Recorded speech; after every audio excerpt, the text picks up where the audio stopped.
Good day to you. When you hear a term like Bollywood, you know that somebody's trying to have a sense of humor. It just sounds like a funny name, and you know that it's trying to make fun in some way, shape, or form of Hollywood. But what you probably didn't realize until you read this chapter, or will read this chapter, is that Bollywood is actually much bigger than Hollywood. So the question is, who is the joke really on when you use the word Bollywood? And by the way, before we get too far into Indian media, that's what we're talking about today, and focusing specifically on Bollywood media, there are other areas of the world, are there not, that we have covered where Hollywood is parodied as being a place that exists outside of Hollywood, as if there's a fairyland that can also be created in Egypt, which is known as the Bollywood of the Middle East, right? So the idea of Bollywood is also just extending off of that and kind of hitching your wagon to the American success story when it comes to filmmaking. So we're talking about Indian media today. We're talking about Bollywood in specific. And just to put some numbers on things, although the data is quite old, or are quite old, the plural is data, datum is the singular. There were 1,255 films, 1,255 films released in Bollywood in 2011. That's 10 years ago, but that is approximately 25% more than were released in the United States. So Bollywood really dwarfs the United States in terms of film production, and these are full-fledged films. They are running for 3 hours, right? The average Bollywood film is 3 hours, and it is full of what I call pageantry, the Bollywood genre, meaning the costuming is elaborate, the expansiveness of the sets, people singing in fields. That's sort of if you have a view of Bollywood, if you have a very introductory view, that's probably what you're thinking of. And that certainly was a Bollywood. It's no longer necessarily the Bollywood of today, but it was a Bollywood, and we're going to talk about how Bollywood has changed today. So Bollywood used to be, like the rest of India, in a post-colonial structure. Post-colonial, I don't know if you know that Britain was occupying India, the second most populous country in the world next to China. India is second most populous, right? So a lot of people in India. Britain occupied India for 300 years.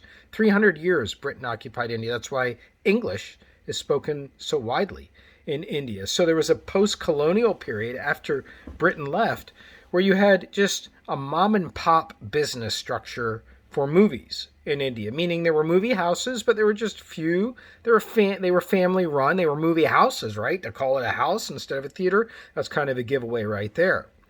Until the government started giving shape and structure to what became known as Bollywood and the entire industry. The government is responsible for giving it an updated structure.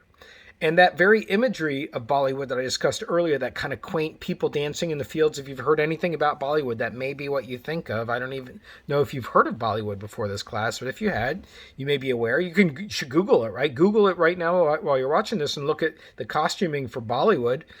That kind of imagery is challenged today. There's a more updated look of Bollywood because of the way that the film industry is emerging. The heart of Bollywood, just like Hollywood is in California, the heart of Bollywood is in Mumbai. Mumbai, the capital of India, used to be Bombay. It's been changed to Mumbai. Now, this chapter is a little bit different than the other ones in that it imposes or extrapolates from a theoretical framework to try and talk about how Bollywood is different from other film industries, saying that Bollywood actually follows a theoretical framework. It's not just like a director and let's have a storyline and I have a script and we're going to do some blocking of characters and we're going to have some lighting. It's not like willy-nilly like that. Bollywood follows theoretical structure, and actually Hollywood does too. If you study film, you'll learn that. Intro to Film Studies, a class that we do in our department, CMST 163, where that is studied. But for now, we're talking about Bollywood, and the theoretical framework involved three concepts that the book talks about: globalization, hybridization. They're tough to say. Globalization, hybridity theory. That had to do with that post-colonial time period where the local Indian culture was just flat out displaced by the British culture. Britain coming in and the traditions of Indian culture with respect to religion, with respect to politics, with respect to daily life, all thrown out the window. Like India has a parliament today. It's a leftover from post-colonialism. They didn't have a parliament before. So that's that globalization hybridity theory, where the local culture is displaced by the invading culture. And so to address that in filmmaking means to try and overcome being displaced and to really flat out defy any kind of look of Britain in Hollywood movies, in Bollywood movies. That would be a globalization hybridity theory, defying that displacement of culture. The next theory, hybridity theory. Hybridity theory is where the invading culture and the hosting culture combine into something new. It's like if you go to Chinatown in Philadelphia, is it the same as going to China? No, it's not. Is it the same as going to the rest of Philadelphia? No, it's not. It's something in between. It's like Spanglish. It's a new form. So to create that in Bollywood films means to adopt Western influences and then to also combine them with Bollywood or traditional Indian influences in film.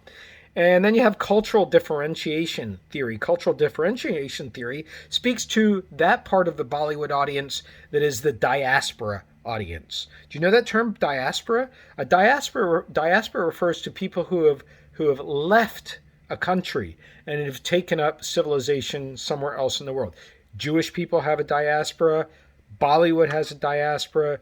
England has a diaspora. They don't refer to it as much, but and you think about Indian people. Where do we find a lot of Indian people in the United States? We find them in motels, for example. There's lots of motel chains are owned by Indian people. They found that as a way that they felt comfortable of finding a new occupation. And being stereotypical, but it is true. A lot of Indian people own hotels. Bollywood to Indian people is a way of life. It's tough to describe it to us because we don't see Hollywood as a way of life, or do we? Do we expect our lives to be like Disney, for example, clean cut, almost virginal? That's kind of a life that Disney gets across ideologically across all of its content. Bollywood is more so because Indian culture is more traditional. If you know anything about India, you know they have a caste system, not a class system, although it's similar. Caste system. You were born into a caste, the Brahmin caste, highest caste for doctors and lawyers. You have lots of castes, and you don't marry within the caste. Otherwise, you create friction and problems in the family. So India has a lot of tradition that's trying to adapt to the modern world. Even marriages in India, many marriages are still arranged, and yet it's the world's largest democracy. So Bollywood is a way of teaching Indian people about how to conduct themselves, both inside and outside of the country. The kind of Bollywood that we find ourselves in today is a post-corporatization stage. So what that's referring to is it's past the post-colonial stage, it's past even the corporatization stage where the government stepped in and did the following things. The government offered foreign capital, brought in foreign capital, made it possible for the U.S., among other countries, to invest in Bollywood film, in Bollywood filmmaking. Two of the big ones from the U.S., Sony, actually Japanese, right? Sony is a big investor in Bollywood filmmaking, and Steven Spielberg, as a director and a producer, brought in to collaborate and create and find hybrid content that could be produced within the domain of Bollywood. And then we also have foreign personnel participation, very specifically from the British. This refers to Bollywood opening itself up and having actors from other countries. You can ask yourself that question about U.S. films. How many foreign actors do we have in our films? That's what we're asking here. Bollywood opened itself up, and Britain, being a country that was there for 300 years and sharing the same language and a lot of customs in India being adapted from British culture, it's a natural. You see a lot of British actors who are just permanent actors in Bollywood productions. Today, what you have is that post-colonial, post-corporate Bollywood / media entertainment / Indian media environment where you have movie theaters on the stock exchanges. That's discussed in the chapter. And then you also have this strange connection to the Indian Premier League, which is a cricket league. Do you know that sport, cricket? Yeah, Indians are absolutely fanatical about cricket. They love the sport, and it's one of those cultural forms that was brought over by Britain. Britain taught Indians how to play cricket. It's a game that's kind of like baseball. You have wickets and you have sticks and you throw a ball and you run around bases, but it's not like baseball in many ways. And so the multiplex theaters have tapped into Indians' love for cricket. They show cricket just like Mexicans show NFL films. They show cricket in the movie theaters. They do sponsorships of films. Films are made about the Indian Premier League. There's a very close association connection there. It's a different kind of thing than we have in Bollywood. We don't have Hollywood closely associated with the NFL yet. We might, but this was what makes the Bollywood entertainment industry unique.